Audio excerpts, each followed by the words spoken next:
Hi, welcome back to my channel और 360 degree analysis के MSc third semester के second episode में हम 2020 और 21 के क्वेश्चंस सॉल्व करने वाले हैं। तो बिना लेट किए आज का वीडियो स्टार्ट करते हैं।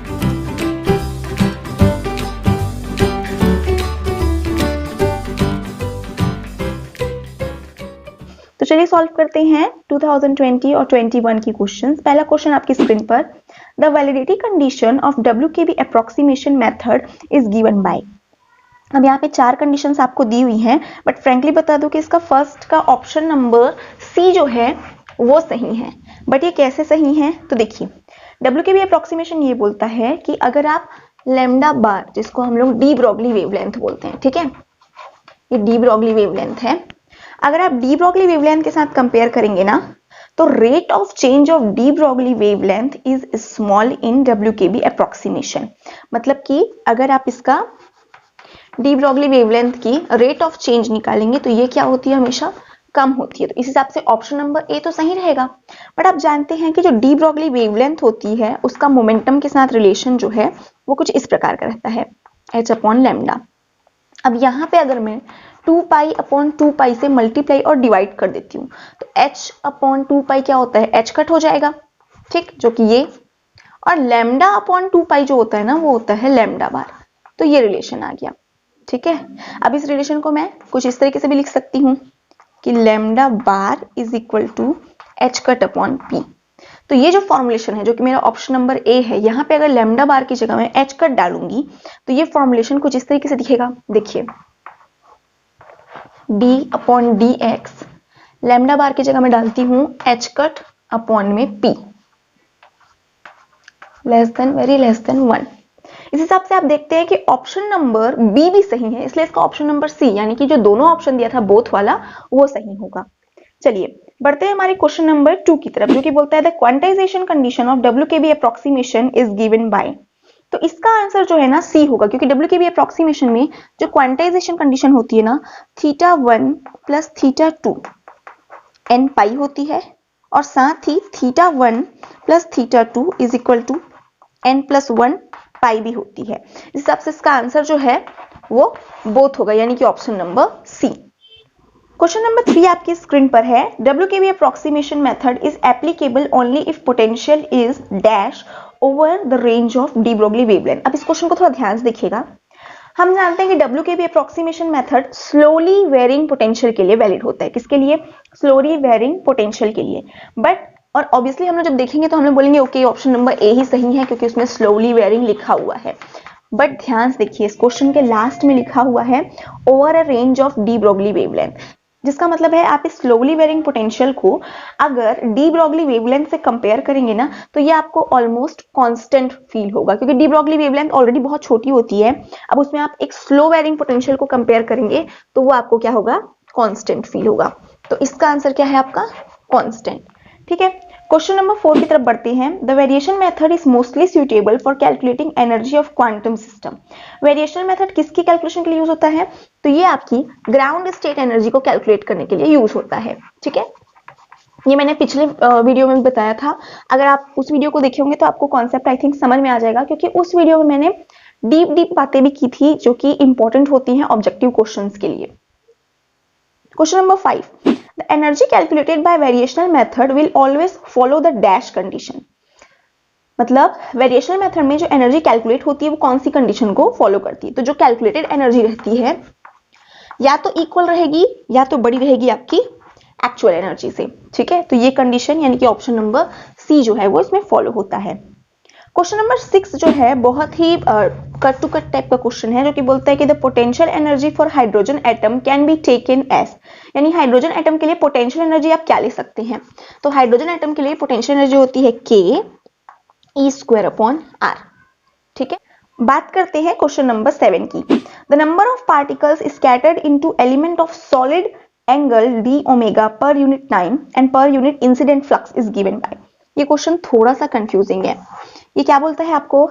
नंबर ऑफ पार्टिकल, मतलब कितने पार्टिकल्स स्कैटर्ड होते हैं सॉलिड एंगल डी ओमेगा से पर यूनिट टाइम में पर यूनिट इंसिडेंट फ्लक्स के अकॉर्डिंग।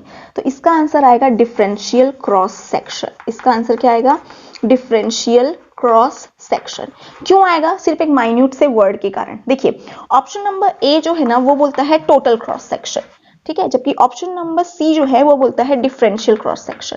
हमारा डिफरेंशियल सही है, टोटल सही नहीं है। इसका रीजन ये है कि आपकी डेफिनेशन में ना होल सॉलिड एंगल नहीं लिखा हुआ है। अगर ये डेफिनेशन कुछ इस तरीके से होती, the number of particles scattered into element of whole solid angle, पूरे सॉलिड एंगल की बात करता तो इसका आंसर टोटल क्रॉस सेक्शन आता, बट हमारे लिए सिर्फ बोल रहा है कि into element of solid angle, तो यहाँ पे सिर्फ जो होल वर्ड नहीं लिखा है उसके कारण इसका आंसर डिफरेंशियल क्रॉस सेक्शन आएगा।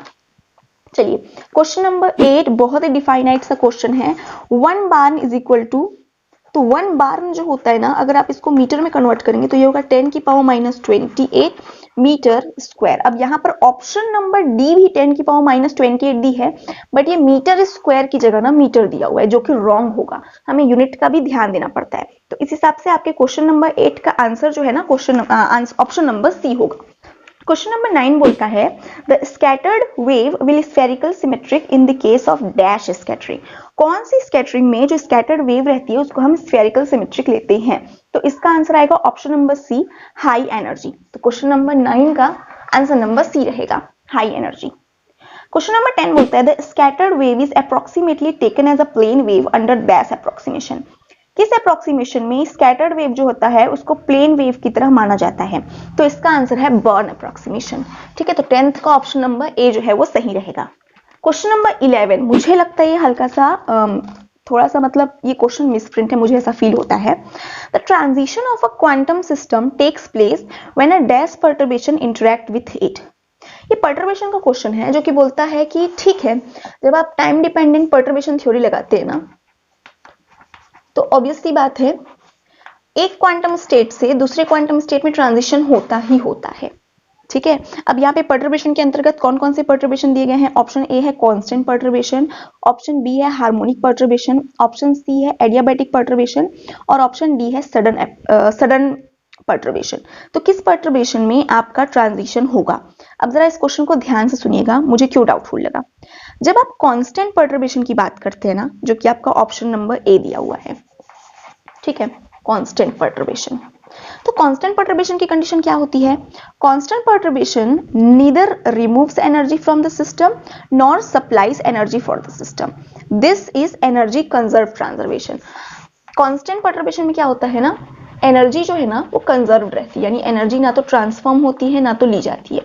तो ये क्या है, एक टाइप का एनर्जी कंजर्व्ड पर्टर्बेशन होता है।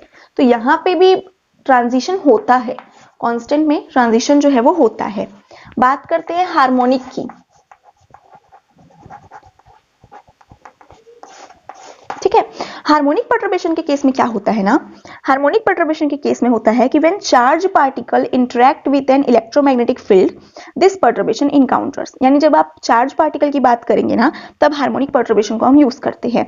इन this perturbation transition of system from one stationary state to another stationary state takes place. मतलब इसमें एक स्टेशनरी स्टेट से दूसरे स्टेशनरी स्टेट में ट्रांजिशन होता ही होता है, यानी ट्रांजिशन इसमें भी होता है। अब बात करते हैं ऑप्शन नंबर सी की, जो कि आपको बोलता है एडियाबैटिक। एडियाबैटिक क्या होती है? देखो एडियाबैटिक में कोई ट्रांजिशन नहीं होता। ठीक है, जो आपका एडियाबैटिक होता है ना, एडियाबैटिक में कोई भी ट्रांजिशन नहीं होता। तो इसमें होते हैं नो ट्रांजिशन, कोई भी ट्रांजिशन नहीं होगा, जिस स्टेट में था उसी स्टेट में पर्टर्बेशन होता है। और जबकि डी ऑप्शन बोलता है सडन, तो इसका नाम ही सडन है, मतलब इसमें सडनली ट्रांजिशंस होते हैं, मतलब बहुत ही फास्ट ट्रांजिशन होता है। तो आपने देखा कि चारों ऑप्शन में, तीन ऑप्शन में तो ट्रांजिशन होता है, बट ऑप्शन नंबर सी जो है इसमें ट्रांजिशन नहीं होता। तो मुझे लगता है ना कि इसका क्वेश्चन शायद ये पूछना चाह रहा होगा कि किसमें पर्टर्बेशन होने से ट्रांजिशन होता है। तो होने की बात करें तो तीनों ऑप्शन में हो रहा है, पर मुझे ऐसा लगता है कि शायद नहीं होने का पूछना चाहिए था, तो इसका आंसर एडियाबैटिक आता है। बट फिलहाल ये क्वेश्चन मैं मानती हूँ कि मिसप्रिंटेड क्वेश्चन है। आपकी क्या राय है प्लीज कमेंट करिएगा।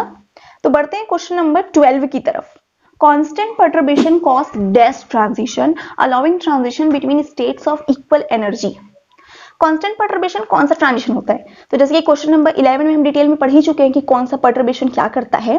तो कांस्टेंट पर्टर्बेशन एक एनर्जी कंजर्व पर्टर्बेशन है। ठीक है, तो इसका ऑप्शन नंबर सी यानी कि एनर्जी कंजर्व्ड आएगा। बात करते हैं क्वेश्चन नंबर 13 की। क्वेश्चन नंबर 13 बोलता है Schrodinger relativistic equation represent particle with dash spin. Schrodinger का जो रिलेटिविस्टिक इक्वेशन रहता है ना, वो कौन से स्पिन के पार्टिकल्स को दिखाता है? Zero spin. अगर इस क्वेश्चन को इस तरीके से भी पूछे कि क्लीन गॉर्डन इक्वेशन जो रहता है या फिर श्रोडिंगर का रिलेटिविस्टिक इक्वेशन जो है वो क्या दिखाते हैं, तो ये जीरो स्पिन वाले पार्टिकल्स के लिए नेचर दिखाता है। ठीक है, तो स्पिन को याद रखिएगा, समटाइम्स श्रोडिंगर इक्वेशन बोलता है, समटाइम्स क्लीन गॉर्डन इक्वेशन बोल देता है। क्वेश्चन नंबर 14 आपकी स्क्रीन पर, which of the following relations are true for Dirac's alpha and beta matrices. तो डिराक के अल्फा बीटा मैट्रिसेस की खासियत मैंने पिछले वीडियो में बहुत अच्छे से बनाई है। अगर आपने नहीं देखा है तो उस वीडियो को जरूर देखिए, क्योंकि इस दोनों ऑब्जेक्टिव क्वेश्चंस को पढ़ेंगे ना तो आपके कॉन्सेप्ट काफी क्लियर हो जाएंगे। फिलहाल डिराक के मैट्रिसेस जो फॉलो करते हैं वो होता है, उन मैट्रिक्स को अगर आप स्क्वायर कर देंगे ना तो आंसर 1 आएगा, यानी इस हिसाब से मेरा ऑप्शन नंबर ए सही है।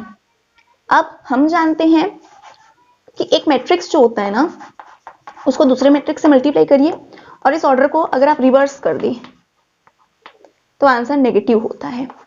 तो अगर इसमें नेगेटिव को इधर प्लस की तरफ लाऊंगी यानी प्लस कर दूंगी तो ये हो जाएगा इज इक्वल टू 0, यानी इस हिसाब से मेरा ऑप्शन नंबर बी भी सही है। एंड सिमिलरली अल्फा और बीटा का मल्टीप्लीकेशन जो होता है माइनस बीटा एंड अल्फा होगा, तो अगर मैं इसको भी ट्रांसफर कर दूं तो मैं इसको कुछ इस तरीके से लिख सकती हूँ, यानी ऑप्शन नंबर सी भी मेरा सही है। तो इसका जो सही आंसर है वो है ऑप्शन नंबर डी, यानी कि ऑल। बढ़ते हैं क्वेश्चन नंबर 15 की तरफ। The Dirac Hamiltonian can be written as follow.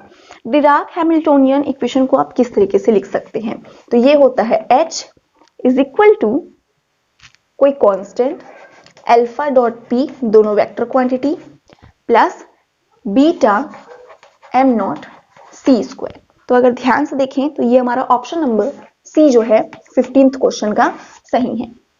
अब बात करते हैं क्वेश्चन नंबर 16 की। The eigen value of Dirac's alpha and beta matrices are. Dirac के अल्फा एंड बीटा मैट्रिसेस जो होती है ना उनकी आइगन वैल्यू क्या होती है? तो उनकी आइगन वैल्यू जो होती है ना प्लस माइनस 1 होती है, इसलिए ऑप्शन नंबर सी जो बोथ है ना वो सही है। अब कुछ इंपॉर्टेंट बातें डिराक के मैट्रिसेस के बारे में कि भाई डिराक की जो अल्फा बीटा मैट्रिसेस रहती है ना इनके ट्रेस की वैल्यू होती है 0, यानी इनको हम बोल सकते हैं कि ये ट्रेसलेस है। ट्रेस मतलब इनके अगर आप डायगोनल एलिमेंट्स को प्लस करेंगे तो क्या आएगा? ठीक है, तो हमेशा आंसर 0 आता है। इन तीनों एलिमेंट्स को अगर आप या चारों एलिमेंट्स को प्लस करोगे तो आंसर 0 आता है। डिराक के मैट्रिसेस 4x4 मैट्रिसेस होते हैं। ठीक है, ये अगली बात आपको याद रखनी है। एंड इनकी जो आइगन वैल्यू होती है प्लस माइनस 1 होती है। और अगर आप अल्फा स्क्वायर या बीटा स्क्वायर मैट्रिसेस को स्क्वायर करो तो आंसर क्या आता है? 1 आता है। तो ये कुछ इंटरेस्टिंग फैक्ट्स है डिराक के मैट्रिसेस के बारे में। अब question number 17, a central field can be characterised by. एक सेंट्रल फील्ड को आप कैसे कैरेक्टराइज करते हैं? ऑप्शन नंबर ए बोलता है कि उसका वेक्टर पोटेंशियल 0 होता है। हाँ सही है, वेक्टर पोटेंशियल 0 होता है। और स्केलर पोटेंशियल जो होता है वो स्फेरिकल सिमेट्रिक होता है। ठीक है, स्फेरिकल सिमेट्रिक भी होता है, इसलिए इसका आंसर बोथ आएगा। ऑप्शन नंबर 17 का आंसर जो है वो डी आएगा, जो कि है बोथ। क्वेश्चन नंबर 18 आपकी स्क्रीन पर है, जो कि बोलता है the spin orbit coupling energy in Dirac's equation can be expressed is. तो क्वेश्चन नंबर 18 जो है ना ये अजॉय घटक की क्वांटम मैकेनिक्स की बुक से ली गई है और इसका जो आंसर है डिराइव करके आया था, इसलिए मैं सीधा इसका आंसर लिख रही हूँ कि जो स्पिन ऑर्बिट कपलिंग एनर्जी होती है ना डिराक की इक्वेशन की वो क्या होती है। तो इसका आंसर नंबर सी, यानी कि 1/2 m square c square 1/r dv/dr s dot l। ठीक है, ये इसका आंसर है। ठीक है, दोनों वेक्टर क्वांटिटी है। तो आपके क्वेश्चन नंबर 18 का ऑप्शन नंबर सी सही रहेगा। क्वेश्चन नंबर 19 जो है ना, क्वेश्चन नंबर 19 भी अजॉय घटक की बुक से ही ली गई है क्वांटम मैकेनिक्स की। The energy eigenvalue of a hydrogen atom using Dirac's formulation is expressed as। Hydrogen atom के लिए अगर आप एनर्जी आइगन वैल्यू निकालेंगे डिराक के फॉर्मुलेशन से तो वो कैसा आएगा? तो देखिए जो पहला ऑप्शन है ना E equal to M C square, ये बहुत ही जनरल इक्वेशन है, ये नहीं होगा। E is equal to M square C to the power 4 plus P square C square, ये रिलेटिविस्टिक एनर्जी है, ये भी नहीं आएगा। यानी इसका ऑप्शन नंबर सी जो है ना M C square and then bracket में 1 plus V square S square M square and whole to the power -12, ये इसका वैल्यू आएगा। And last but not the least question, Dirac proposed that there will be no transition into the negative energy state because Dirac ने कहा था कि negative energy state में कभी भी कोई ट्रांजिशन नहीं होता। इसका रीजन क्या था? तो डिराक ने पहली बात तो ये बोला था कि जो आपका नेगेटिव एनर्जी स्टेट रहता है ना, वो टोटली ऑक्यूपाइड रहता है। नेगेटिव एनर्जी स्टेट पूरा भरा होता है। किससे भरा होता है? इलेक्ट्रॉन्स से। पूरे क्या भरे होते हैं इसमें? इलेक्ट्रॉन्स। ठीक, यानी negative energy states are all occupied. ठीक है, ऑप्शन नंबर ए सही है। और क्योंकि अगर इन लोग ऑल ऑक्यूपाइड हैं तो पाउली के एक्सक्लूजन प्रिंसिपल से ऑक्यूपाइड स्टेट में तो उन लोग जा नहीं सकते, तो ऑप्शन नंबर बी भी सही है। यानी इस हिसाब से इसका बोथ ए एंड बी वाला ऑप्शन सही है। तो वीडियो आपको कैसा लगा प्लीज कमेंट करिएगा, मुझे आपके कमेंट्स पढ़ना बहुत अच्छा लगता है। और अगर आपने अभी तक पुरानी सीरीज को नहीं देखी है तो ये है उसका लिंक, वहां पे से जाके आप उस वीडियो को देख सकते हैं।